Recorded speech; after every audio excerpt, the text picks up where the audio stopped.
let's talk about what's the purpose.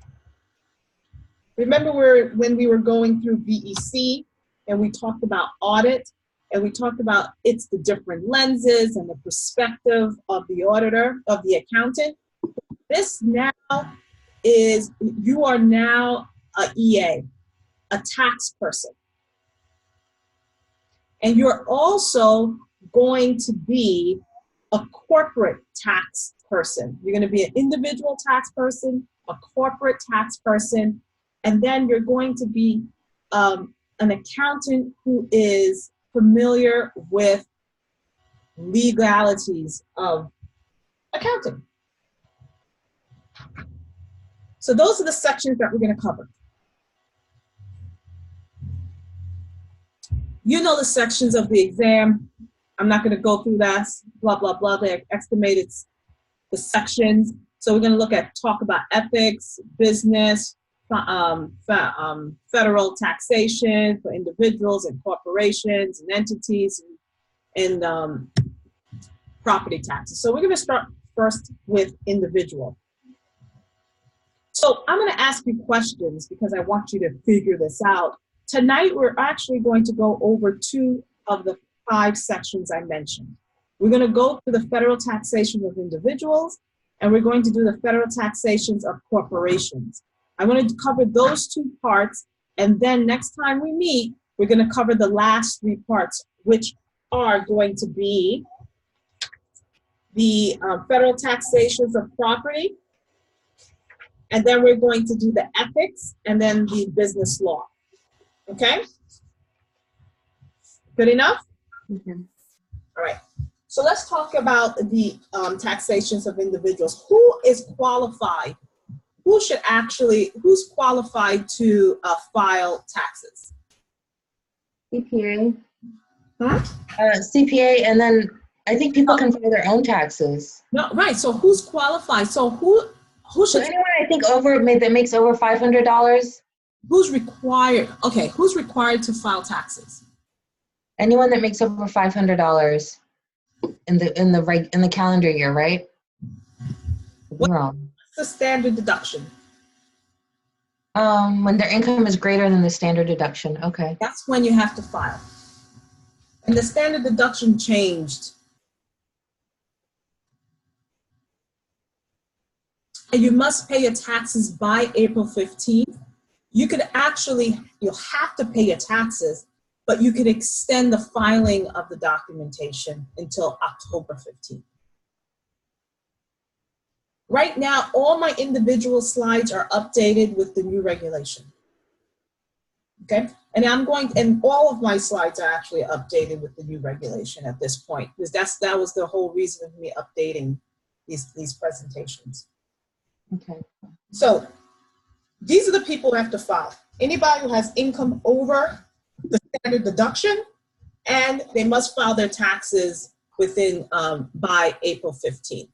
There are about 5 different statuses, and this is important. So the filing status is as of December. If you're single, and what's the definition of single? Never married or divorced or legally separated under the law. That's a single person. Married, filing jointly.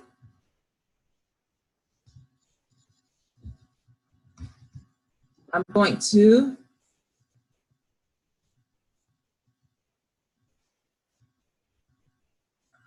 give me. You see my screen? So married, filing jointly. So now if you're married and if your spouse dies during the year, you still could file married. That makes sense? So they have examples in the book or in the exam where Mary and Jim are married, and then he dies in December. Can Jane file married, file jointly? The answer is yes. If John dies in February and it's December of that year, can she file jointly? I'm asking. Can I ask a question again? If John? So, I was just wondering if I was recording. I am. So I said that John and Mary are married, and then John dies in July. Can Mary file joint? Yes. Okay. So if the spouses dies during the year, that other surviving spouse can file jointly. That's the point. There's married files separately. Now this, usually people do this when they have properties and they have like step families. So they tend to try to file separately so monies don't necessarily get commingled. You lose a lot of opportunities or deductions, but that's what people do. They often test the widower, qualified widower, with dependent child. The only why you could qualify as a widower if you have a dependent child. And they defined it as what? A person who is supporting a child for the whole year. And they define what is a dependent child down the road. Okay. Okay, so this person, for 2 years after the spouse's death, he or she could file widower, be a qualified widower with dependent child. Okay. Okay? So so the taxpayer must maintain a primary residence for that dependent child for the whole year. Cool? Got it. Sure, that's the point, because they like to play around with this, because when you look at head of household, you could be unmarried, you could be legally separated, you could be married but living more than 6 months apart. And so there's a lot of different things that that you can be. You must not be a widower. You must not, right? Yeah, because then you'd be a qualifying widower. That's right. So then this is a person who must not have been married, legally separate, or living apart from his spouse more than 6 months. And then when they have a qualified child, they have to live with that taxpayer for the whole year, or they have a dependent relative or a dependent person, a qualified person. And that dependent person has to live with the taxpayer for half the year. So for example, parents, the support, like their parents, like my parents, I could actually, if I'm supporting them, then they could actually I could be head of household if I weren't married, head of household, because I'm supporting my father more than 50%, at least 50%. Any But we have to live with them for a whole year. Whole year for child, half year for dependent relative. That's what they like to play around.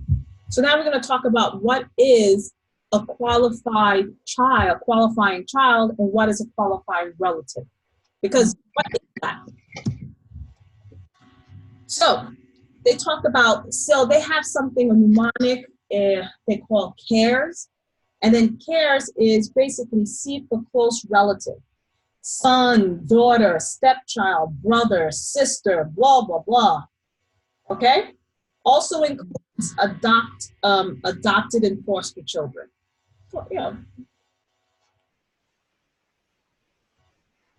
Age limitation. So the age limitation is 19 in general. And you're going to hear me say this. In the general rule is, but then there's always like a bazillion exceptions. Okay? So the general rule is that a person who is under 19 is a qualified child, except for when the person is in college. So it's 24 if it's a full-time student. So the age goes up if that person is a full-time student. But if you're 24 and a full-time student, then you're still a qualifying child. That's right. So then what's the except in college part? Well, they have to be in college. They have to be in college. They have to be, so the age limit goes up like instead of 19, it's 24. Up to 24 full-time student in college. Yes, correct. Okay, night classes don't count. I think I remembered reading that. Yeah, you have to be a full-time student, full-time. So part-time student doesn't count. Okay. So night classes, if you're taking it part-time, does not count. Okay, can you send me any of the notes, like the, what is it, the handout, do you have handouts? Yes, you did text me, but I didn't, yes. Okay, can we at the end tonight? Absolutely. Disturbing this because I'm recording. Absolutely. No, I just wanted to, it just top of mind. Let me. I'll make a note. Yeah, that's what I was about to do. I was reaching out to my little post-it so I could put a note on my screen. Okay. Close relative. Court test. So this is all going to roll up. That all rolls up to dependency, and dependency all rolls up into like federal income for individuals. Okay. Okay, so we're fine. Yeah. Okay, so then now, where was I? Residence. So the person has to be same primary residence. Okay, so they just have to be a residence. They have to live in the same place, basically.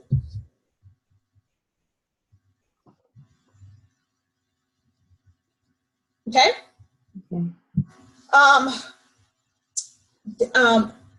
Elimination gross income test, and we're going to talk about that when we talk about qualified relative. So we're going to talk about that piece in terms of what's income or what's not income that could allow you to be a qualified child. Basically, you can't make too much money. And there's like a threshold, which they never test, but there's a threshold. I think it's $4,000 or something like that. 4,100 and blah, blah, blah, blah. Okay. Okay. And then there's the support test, which must, well, basically they have to support them more than half the year. Okay. Okay. Good.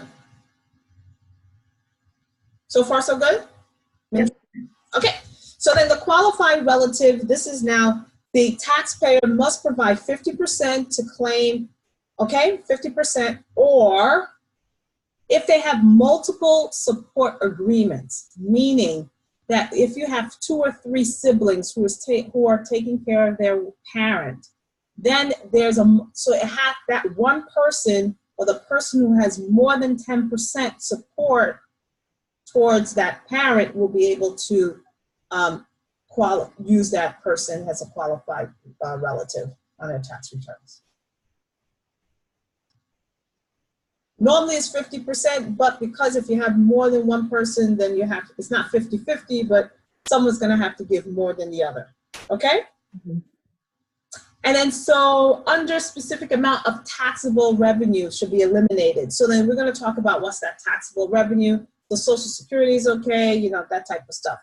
And then they talk about if the person is, so for example, let me give you, I have a child who is 25. No, actually say 19, okay? And he is married. And so if he's married and I guess if she's married and her husband is following her as a dependent, then I can't use that person as a dependent. So that person could be only used as a dependent by one taxpayer. The other one for support, they only have to be citizens of the US, Canada, and Mexico. And then relative or taxpayer taxpayer lives with an individual for the full year for the tax credit. So what does that mean? Let me get a little bit more specific. So if it's a non-relative, that person has to live with the taxpayer for the whole year. If it's a relative, like a child or things like that, then it has to be, if it's like a family member, then it has to be more than half the year, at least half the year, I should say. So let me relative half the year.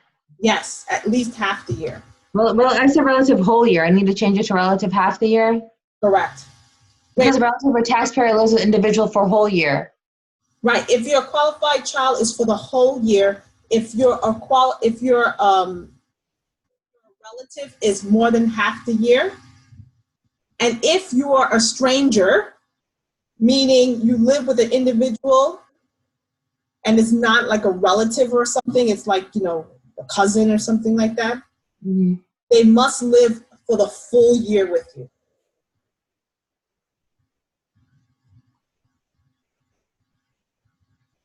Okay. Like, for example, foster parents or cousins, if you're taking care of your cousin, that cousin has to live for the full year because he doesn't qualify as a close relative, as we defined before, as being a child or blah, blah, blah, blah, blah, that type of stuff. Okay? Okay. So this is just the new form, the new tax form, which looks different. So that's why I have it there. So now I want to actually talk about, I can't see this thing. So that I want to talk about how do you calculate your taxable income? We're going to go through each of those areas here, and then that's going to conclude the individual piece. So we're going to talk about gross income. And so there are about 15 different ways or different ways to accumulate gross income. About 15, okay?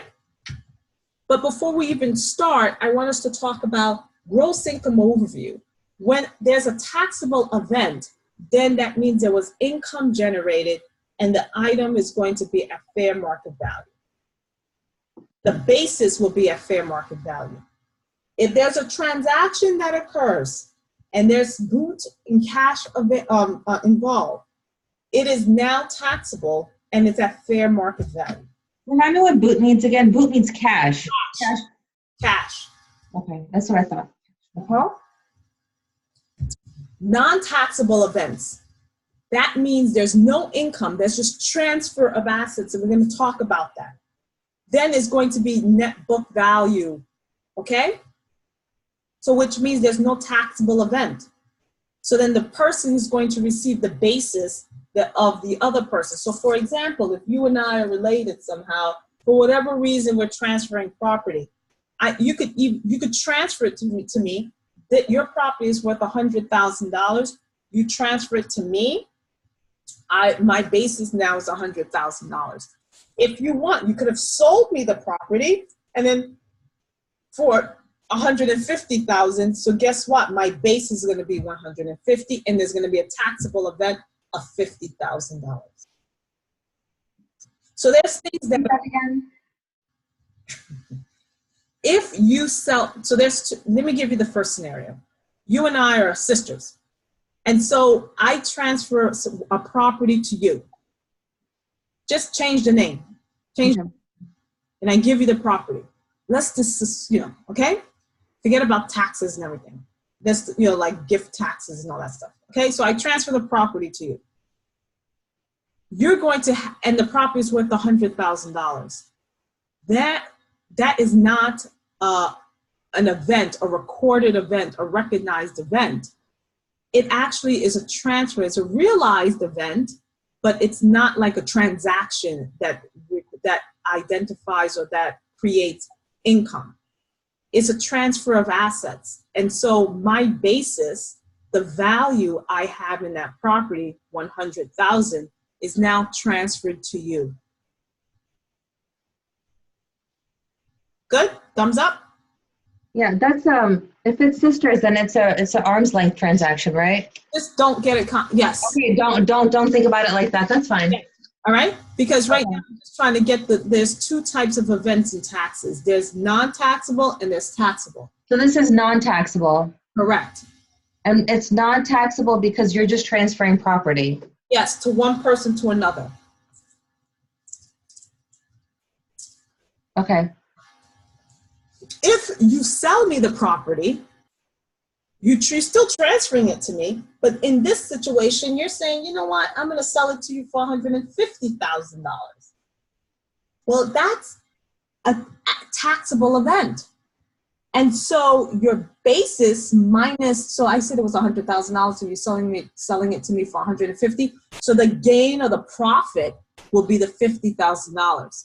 So then now my basis of that property is no longer 100, it's 150 because it's at fair market value. It's like somebody buying a house. Basis doesn't go up if it's non-taxable. Excuse me? Basis doesn't go up if it's non-taxable. That's right. Basis stays the same. So the basis that you have is transferred to the person who's receiving the asset. But if you're doing a taxable event, meaning that you're selling it, then there's going to be the basis is going to be now the fair market value of the asset. Market value. All right. Okay? Okay. So then another thing is that accrual basis of accounting and cash basis of accounting, we've always heard about that. For tax purposes only, most businesses are cash method or cash basis of accounting because most businesses are under $25 million. Anything that's above $25 million, they use accrual accounting. Good? Yeah. Oh, the first category of gross income is wages. And wages could be cash, property that we just talked about at fair market value. This is something interesting. Cancellation of debt is considered money. Are you new? huh? COD. Is that new? No, it's always been. Okay. Taxes, so it's new for us because tax people, this is forever.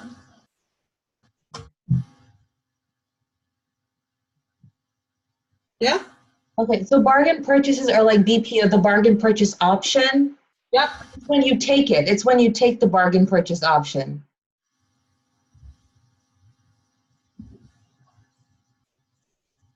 Okay. Guarantee, okay, keep going. So guarantee payments are payments that are guaranteed to a partner by contract so that it's deducted from the partnership and it's income to the partner because that's a guaranteed salary or a wage that they agreed upon. And we'll talk about that more when we get to partnership. Anything else? Taxable. What's the fringe benefit? You mean fringe? Fringe. That's what it says. It says fridge. Oh. IN. FRNG. Take out the G. There you go.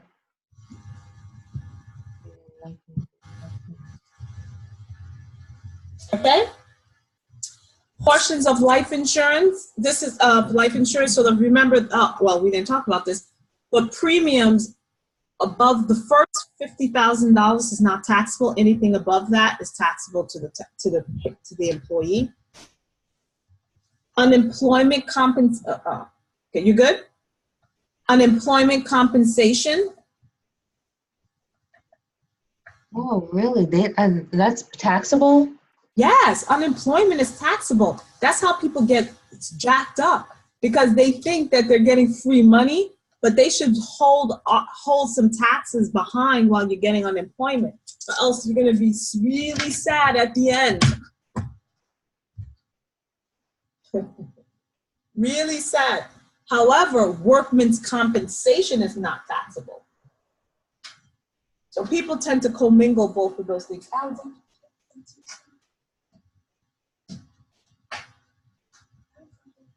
Just yes. I wonder if that's questioned. Huh? Is that questioned? Is that like, should I highlight that? Yes, because they play around with that one a lot. Because I was thinking workers' comp actually, but No, it's unemployment compensation. It's not taxable. Unemployment, like when you get fired or let go or something, unemployment is taxable. So that's why you should they give you an option either. Oh, thank you. To withhold the taxes or not. Alexander, hot water, not cold water. That's what tea is about. Thank you for helping us, Alexander. I appreciate you. You're welcome. So sweet, so well mannered. Aw. Okay. Anything else? No, and then so gross. So this is all the stuff. This is the wages part, which is above AGI, above the Correct. line. Way There's some. above. Look, here it is. Okay. AGI. You just took 60 pages and put it on one slide. You like that, huh? Yes, because I think I stopped at module 3 on Monday. Like I don't know when it was. Okay. That's I put it on one slide. I know. That's why you're my girl. I love you, Miss Sabine. Keep you prayed up. All right, next one. Thank you. We're good? Yeah. Next. Another gross income piece is interest income. So that first part, can you go back real quick? So I'm gonna write this as weight. So these are all wages. So here, take a picture of this. I need to move you. Oh, let me. No, not move you. Here. No, you don't need to move. You don't. You're good, Miss Sabine. I'm taking it on this side. I moved the thing. Okay. So you see, so you get wages. Let's just look at it. Wages, interest, dividend, state tax refunds, alimony. We'll put an asterisk because that rule changed after Trump thing. I keep calling it the Trump law, but it's not. It's I forget what it's called, the tax something, but I always call it the Trump law, which is not good. So, and then business income, which is different now. That's new. Corporate gains, IRAs, all of the other things didn't change. There's only 2 things that changed in this category. So then what changed? The alimony received and what else? And business income. I didn't write business income on here. Huh? Is that because it's part of interest income? What do you mean you didn't write business income? On that next slide, alimony received and business income, it wasn't part of it. Where? Right. No, move to the next slide, the gross income wages, please. But it's not here. So that means it's part of interest income? No. Look, you see wages, interest, dividend, stock, refund, alimony, business income. It's its own category. All of this equals or makes part of gross income. So it's its own category.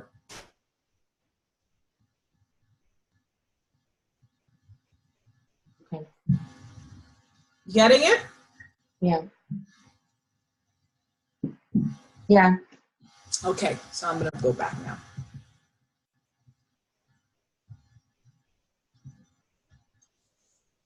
Now we're at number 2, which is interest income. This is one. I'm going to learn this. Interest income. Now, interest incomes are pieces or income that's generated through federal bonds, the bonds, your corporate bonds and stuff like that. All the interest that you earn through stuff. Okay.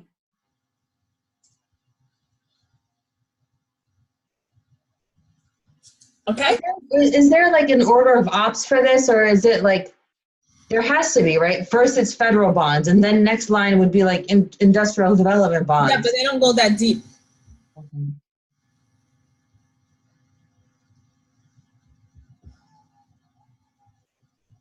They don't go that deep.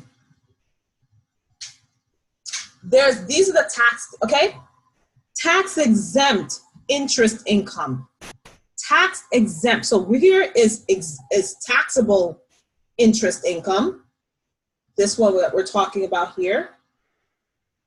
Then now we're going to talk about tax exempt, not reported, but not reportable, but not taxable. So this is perhaps what you were talking about. They have bonds, they have EEs, bonds for U.S. For interest on obligations on so such as Puerto Rico and all of those things. They have interest, bonds on obligations, mutual fund dividends. So when they want to build, I don't know, fix the Statue of Liberty, they had these bonds that they issued so people could buy them. So they're not taxable. The EE bonds are taxable, but they're phased out depending on your salary.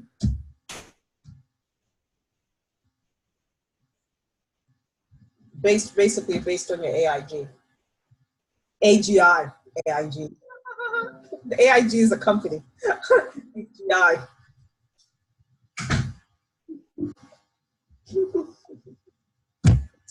AIG is the one that kind of got us in a lot of trouble. Okay. Move on? Yep, I'm listening. Okay, so the next thing is dividend income. This is number 3. Yeah. Now, dividend income is taxable dividends. So that now this is retained earnings. That's when we're doing FAR, this is like, they're kind of old in taxes. They call things the old way a lot, you know, but so earnings and profits is really retained earnings. So what happens, ooh, how could my old phone ring? And my new phone doesn't. Okay. All right. So, so this is what happens. You're talking about completeness and accuracy. I'm telling you. I mean, I have 2 phones here. My old one rang and the new one didn't. Okay. So if you have no retained earnings, so we didn't do this in FAR. We didn't go through a boot camp with FAR yet. But no, we'll do that later. There's a hierarchy of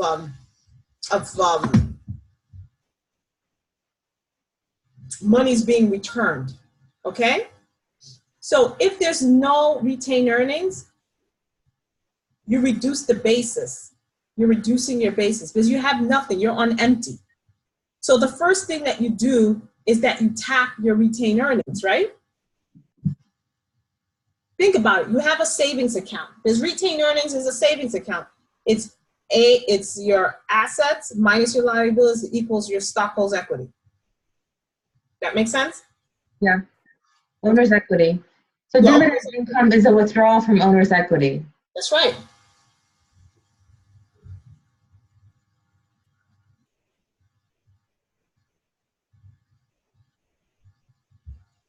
Okay? So you're debiting owner's equity. Debiting owner's equity really is dividends. Dividend. Dividend. I don't remember. Okay. Okay? Debit. But here you're actually receiving the dividends. So you're investing in a company.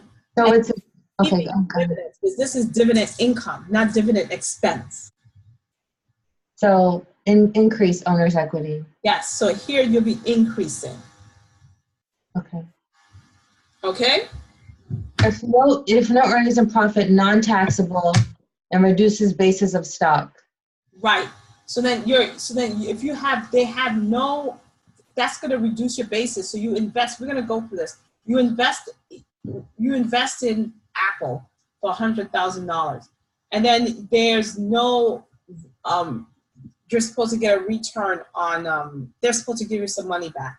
So that's really returning your money. That's what they call it. It's return on capital. That's what they call it. Return of capital. So you're returning the money back to you. Return on capital. Okay. Okay? Okay. Taxable, so property, cash and property, or we talked about this, about fair market value, right? So dividends are taxed because you're getting cash or you're getting property. If you get cash or property, the property is at fair market value and the cash is cash. So if the company is giving you money, so you invested in Apple and they're giving you more than, you invested $100, you're getting 50 cents back off your $100, that's going to be 50 cents of income. Okay. That makes sense? If they give you a house instead of a stock or or cash, that property is going to be at the fair market value. Okay. That makes sense? Yeah. Yeah. Okay. Life insurance dividend, that's return of premiums, and that's not taxable. State and local refunds. Now, this is where it gets interesting. If you itemize in prior year, then your refund will be taxable. If you didn't itemize and you did the EZ, then it's not taxable. You itemized in prior year. Okay, I remember this. If you didn't, if standard deduction That makes sense? equals not taxable. Okay. The refund. The refund, you're getting, yes, the refund. Okay. Okay. Next, I'm just like summarizing all your book in like a few I slides. love it. That's why you're the lady. So then now let's talk about payments. Divorce, alimony, child support, and property. So let's talk about those three things. Alimony, and this changed after the tax law. Prior to 2019, income to the spouse, the ex-spouse receiving the payment, it's income to the ex-spouse who's receiving the payment. That was used to be taxable. Yes, it used to be taxable. And a deduction to the person giving the money. So let's just use husband and wife.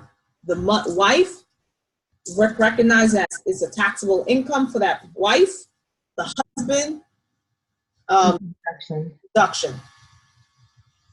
After 2019 and through the tax law change, then there's nothing.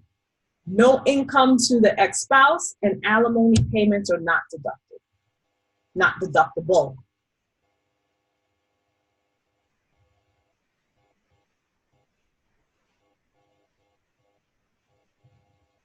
This is alimony. That's alimony. Child support. Child support. Okay, go ahead. Go ahead. Yeah, go ahead. Child support is not taxable. I thought you were asking me a question. And it's not deductible. That's cool? Not taxable, not deductible. Yeah. It's just like how alimony, it's like the way alimony. So child support and alimony are the same thing now in terms of treatment. Has to be paid first. But you have to pay child support first. All right, I'm going to highlight that because I feel like they emphasize that in the module too. Okay. Okay. Alimony and child support are treated the same in terms of it's not taxable and it's not deductible. However, you need to pay your child support first before. Good? Okay. Good. Okay. The other thing is the property. So this is what I was telling you when I was using the sister, because normally husband and wife, but we're not married, so I couldn't come up with that example. Make you a man in that example earlier. So that's why I said sisters, okay? But what happens is that in a divorce settlement, it's not taxable. If the wife gives the husband the house, then the wife's basis is transferred to the husband. So there's a mnemonic behind it, and we're going to go through what that is. Really, these are certain things that are kind of tax shield or not taxable. And so this is an event that's not taxable, and it's not included in gross income who's receiving the payment. Okay? Copy. All right. Here is where it gets fun, because this is new. Can I start this? Yes. I'm gonna highlight this one.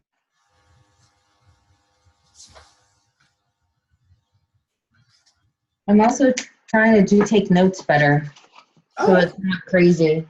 oh wow, it looks neat. Yeah, I didn't know how it looked before, but it's not neat. okay. So business income or losses are on Schedule C or CEZ. I'm just going to mention farm income is on Schedule F. Whatever. I'm not a farmer, but we'll talk about that. And then, well, okay. So we talk gross income as we are going through. There's a couple of things that could be gross income. We talked about wage, interest income, dividend income, that type of stuff. Business income is also considered part of your wages, your gross income. So you have ordinary expenses, salaries paid to others, 50% of your business meals, interest, bad debt. Now this is interesting because this is new, not deductible expenses. Entertainment is no longer deductible. And the personal portion of your car, trip, and meals, which was always the case, are not deductible. But that's just not. The only thing that's different is that the entertainment is no longer deductible, and meals, 50% of it is no longer deductible or only deductible. Okay? Good? I thought his tax law was gonna be better. In some ways, well, if you think about the standard deduction basically doubled, but I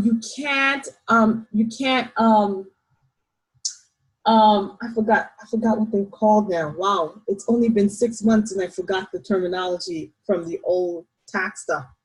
You can't you don't have dependents anymore. That's the difference. We used to have dependents. So the standard deduction doubled, but now, and then they took away the dependent. So every time you had a dependent, you could just take about like $5,000 off your taxes. But then that's the difference. Also, the child credit increased. So, depends. But then there's a bad thing about it. We didn't talk about it, but something called SALT, and we'll go through that down the road, which now they cap it to $10,000. So if you have taxes like what's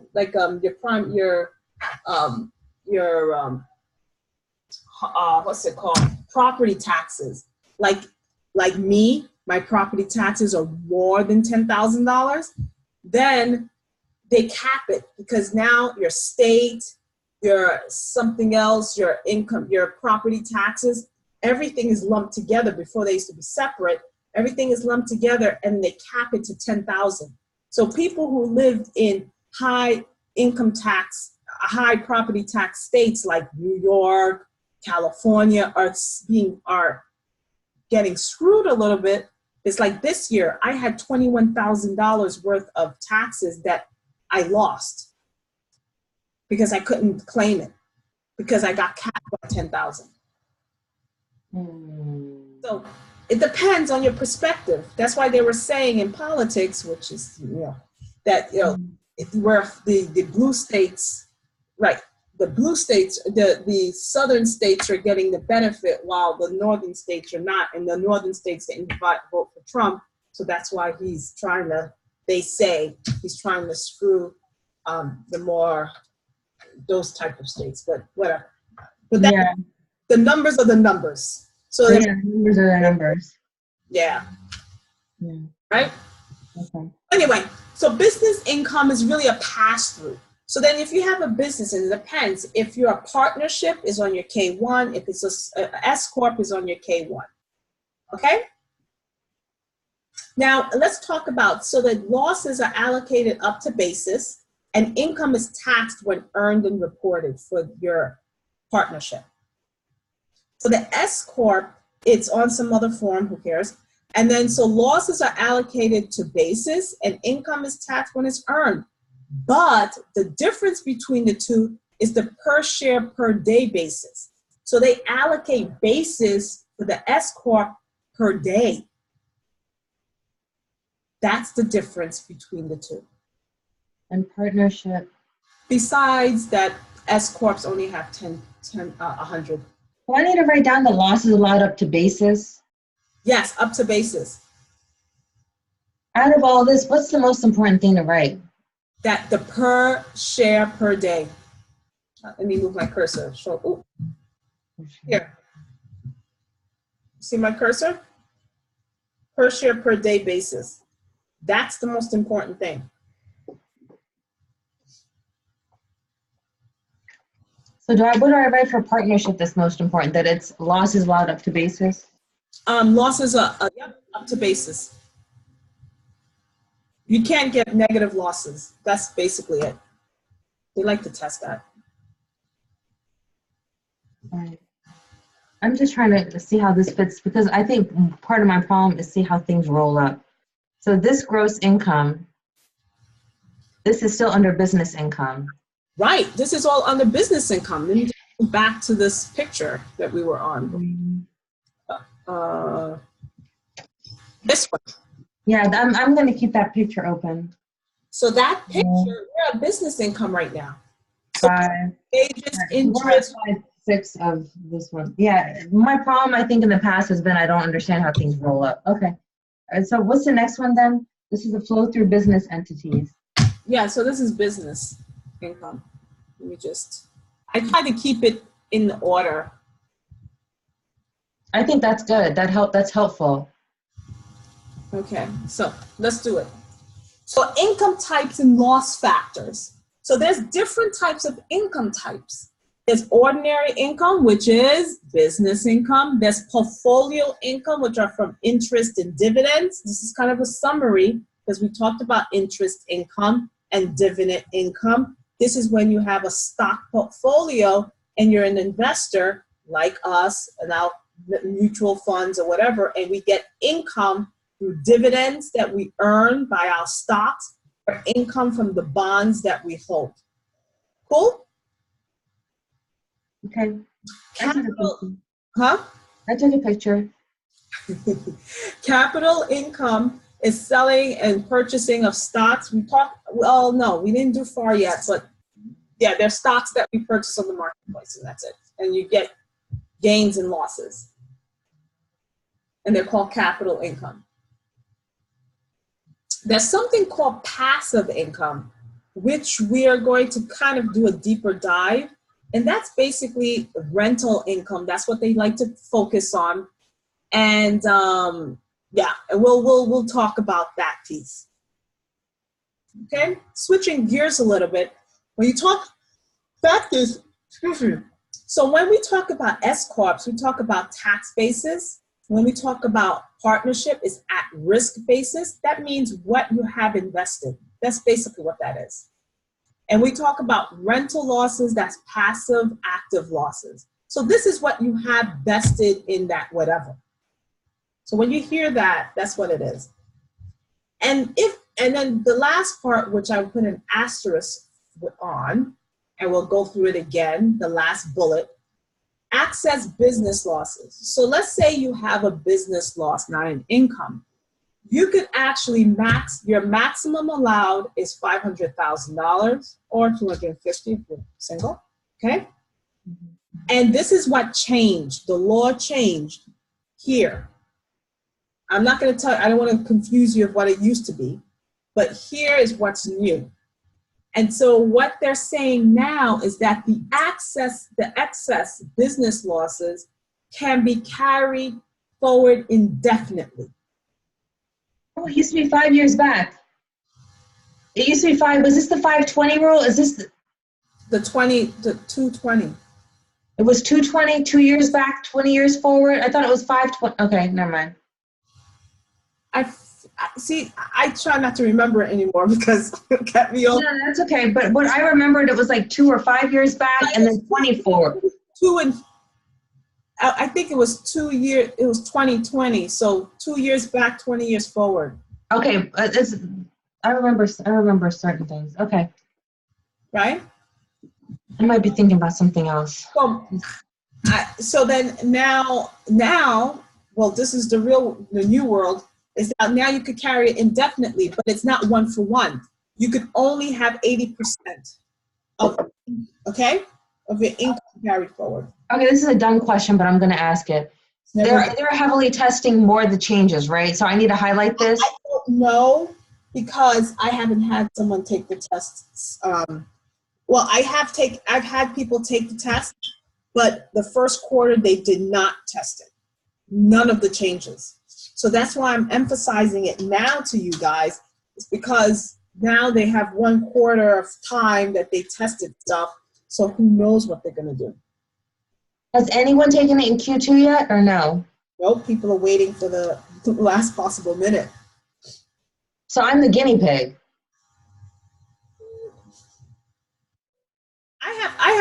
I have 3 people taking regulation. Okay. 3, because Saturday I have a boot camp for 1 person. I have another person who's doing boot camp for regulation. Oh, actually 4 people, but they're taking it at the end of the window. Oh. Okay, so I have 4 boot camps. Okay. But then everything will be ironed out. Okay, so let me see if I forgot anything. So we're good. I think we're fine.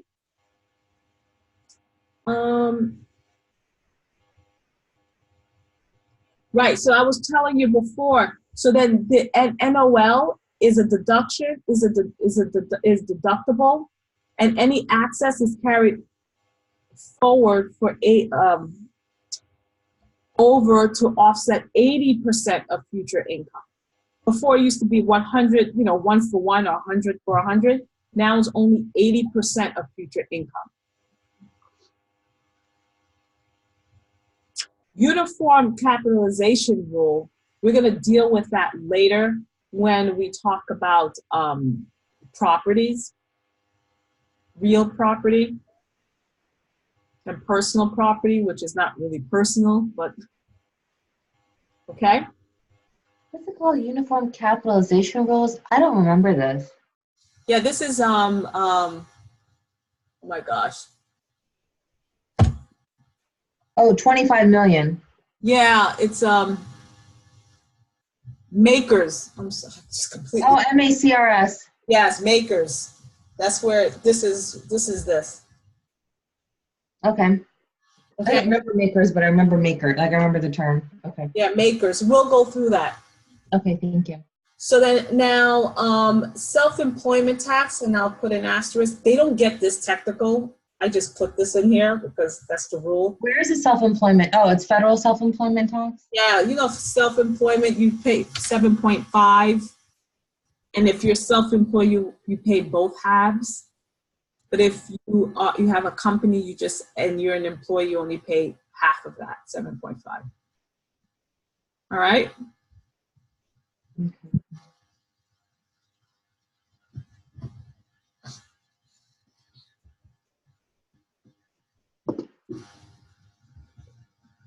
We did this. Yeah, I know. I'm just gonna take something out because I repeated myself. I'm gonna take this out.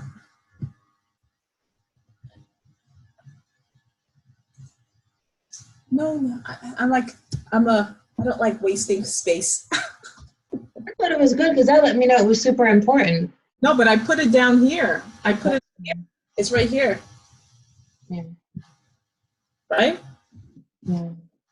And I just screwed up my little figurine. I just moved it while I was talking to you. Now I'm good. Okay, so let's get going. Farm income. Cash basis, most farmers, they don't really test this, but I'm just telling you, large corporations and partnerships use accrual accounting. That's it. Everybody is cash. So most of them are cash. IRAs. Him dead. I like that. Goodness gracious. Him dead. So IRA income. This is when you're 59 and a half, and you're getting money from your IRAs. So then that's part of your gross income. However, there's an exception to the rule. If you take money before you're 59 and a half, you're going to have a 10% penalty. Okay? Mm-hmm. Except for these situations. So you will not get penalized if you're under 59 and a half. You will not get penalized if you have him dead, which is homeowner, first-time home buyer. Okay, and there's rules and stuff. Insurance, unemployed, if you're unemployed for 12 consecutive weeks and you need medical insurance, then you could do that. Medical expenses over the 10% of AGI. If you're permanently disabled, like, you really got hurt in some accident and you need to take money out of your IRA, you're disabled, you can't take care of yourself, as they come up with a definition that you can't do 2 of the 6 things that you normally do and feed yourself, bathe yourself, blah, blah, blah. There's a whole kind of list. Oh, it's called ADLs, activities of daily living. Yes, exactly. It's activities of daily living, bathing, showering, stuff like that. Yep. Okay, permanent. And then education, if you're going back to school, and then death, which is kind of obvious. Okay? Huh? Go ahead, I'm listening. So withdrawing money from your IRA is ordinary income, so it's not taxable. But any accumulated earnings during the time that you invested the money and to the time you're taking it out will be taxed as capital gain income. So that's a note. Because the book goes on and on and on. That's what I pulled out from the various books of being like the nugget, the golden. Tell me the nugget again, por favor. Basically, is that, Roth IRAs, you're putting money in after taxes, right? Yeah. And so when you're withdrawing it out, it's not taxable. True? Yeah, because you've already paid the tax. Right. So it's not taxable. However, monies that you've accumulated, if you put $100, and then the market did well, and so now your $300 is now $700, the $300 you take out is not taxable, but the $400 that accumulated earnings will be taxable at the capital gain rate. And there's a new rate now. I think it's 21% or 20%. The 400K is taxable at new rate. At new capital gains rate.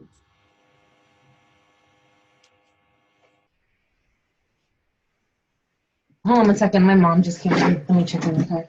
Okay, so I'm gonna get a tea while you do that. Yeah. I'm not calling you. I think that's bad. So. Okay. I'm back. Oh my God. Roth IRAs, ordinary income. Mama, how can I shoot you?